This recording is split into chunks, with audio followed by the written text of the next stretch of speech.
ৰাইজক দুখৰ সময়ত মই লগ কৰিবৰ কাৰণে আহিছিলোঁ।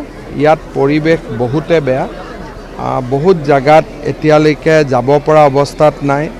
পলস পৰি ৰাস্তা ঘাট সব বন্ধ হৈ গৈছে, ঘৰ বাৰীবোৰ ভাঙি গৈছে, গৰু ছাগলীৰ যথেষ্ট মৃত্যু হৈছে আৰু যথেষ্ট মিচিং লোকো এতিয়ালৈকে আমি বিচাৰি পোৱা নাই।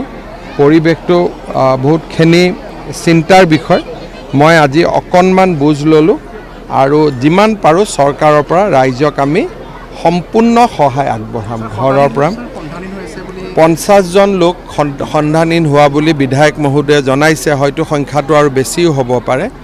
আৰু এতিয়ালৈকে আমাৰ কিমান মৃত্যু হ'ল নাজানো, 18জন ডেড বডি পাইছোঁ। 18জনৰ মৃতদেহ আমি পাইছোঁ আৰু 18ৰ ওপৰত 50জন বা তাতকৈ বেছি এতিয়াও সন্ধানহীন হৈ আছে। একেবাৰে বিহুবোৰতো অৱস্থাই নাই, প্ৰতিটো ঘৰে এফেক্ট হৈছে। আমি যিমান পাৰোঁ সহায় কৰিম ৰাইজক দুখৰ সময়ত। মই আমাৰ ৰাস্তা ঘাটৰ পৰা ঘৰ দুৱাৰ, গৰু ছাগলী যাক যেনেকৈ পাৰোঁ আমি সহায় কৰিম। মই এটাই কথা ক'লোঁ নহয় যে মানুহ বহুত গাঁৱত এতিয়ালৈকে আমি যাবই পৰা নাই, যোৱাৰো ৰাস্তা নাই আৰু একেবাৰে আমি বিচ্ছিন্ন হৈ আছোঁ। আৰু তাত থকা মানুহখিনিৰ কিমান কষ্ট ইয়াৰ পৰা আমি অনুভৱো কৰিব নোৱাৰোঁ বা ক্ষয় ক্ষতিৰো অনুভৱ কৰিব নোৱাৰোঁ। কিন্তু আজিৰ পৰা অকণমান ৰাস্তাবোৰ খোলা আৰম্ভ হৈছে আৰু আজি আমাৰ যিমান পাৰোঁ আজিৰ পৰা আমি ৰিলিফ আৰু সহায় আমি হাত আগবঢ়াম। ডাৱৰ বিস্ফোৰণত বেছিকেলি মূল কাৰণটো নাগালেণ্ডত ডাৱৰ বিস্ফোৰণ বা আন কিবা কাৰণ এতিয়ালৈকেতো ফটক কৰি ক'ব পৰা নাযায়, কিন্তু পানীটোতো নাগালেণ্ডৰ পৰা নামি আহিছে।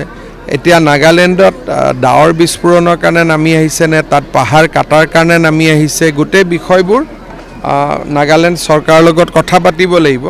কিন্তু তেওঁলোকে ডাৱৰ বিস্ফোৰণ হোৱাৰ লগে লগে আমাক জনাইছিলে যে এটা ডাঙৰ ডাৱৰ বিস্ফোৰণ হৈছে, গতিকে নামনিত আপোনালোক সাৱধান হওক। কিন্তু 1-1.5 ঘণ্টা সময় পোৱা গৈছিলে, কোৱা আৰু হোৱাৰ মাজত 1-1.5 ঘণ্টা সময়। কেন্দ্ৰীয় চৰকাৰৰ পৰা সহায় কোনো অসুবিধা নাই। এতিয়া কেন্দ্ৰীয় চৰকাৰক আমি যি খোজোঁ তাকে দিব, সেইটোলৈ কোনো সমস্যা নাই। সমস্যাটো আছে যে আমি কেনেকৈ এতিয়া গৈ পাওঁ মানুহখিনিৰ মাজত। বাকী আমাৰ চৰকাৰী সাহায্যৰ কাৰণে কোনো চিন্তা কৰিবলগীয়া নাই আৰু যি প্ৰয়োজন হয় কেন্দ্ৰীয় চৰকাৰে আমাক সেইখিনি দিব, সেইটো লৈ পেলাই কোনো কথা নাই। কথাটো হ'ল যে মানুহৰ মাজত এতিয়া আমি কেনেকৈ গৈ পাওঁ, মানুহখিনিক কেনেকৈ আমি সহায় কৰিব পাৰোঁ। এতিয়ালৈকে এটাটো বিহুবৰ পঞ্চায়ত সম্পূৰ্ণ বিধ্বস্ত হোৱা বুলি কৈছে, লগত ৰমণী ৰদৈ এইকেইখন পঞ্চায়তো ক্ষতিগ্ৰস্ত হোৱা বুলি কৈছে। কিন্তু একজেক্ট ক্ষয় ক্ষতি আৰু 2টা দিন লাগিব গম পাবৰ কাৰণে। তাকে মোক কৈছে বিধায়ক মহোদয়, মই এতিয়া যিমান পাৰোঁ যাবও চেষ্টা কৰিম আৰু মই আকৌ আহিম ৰাইজক যাতে সম্পূৰ্ণভাৱে আমি সহায় কৰিব পাৰোঁ। মই আহি থাকিম যেতিয়ালৈকে ৰাইজৰ দুখখিনি দূৰ নহয়।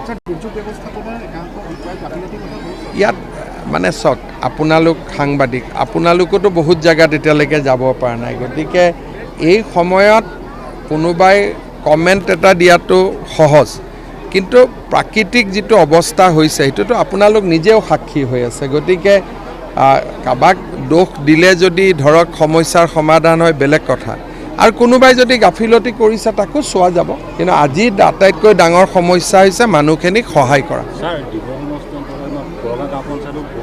কোন সমষ্টিত?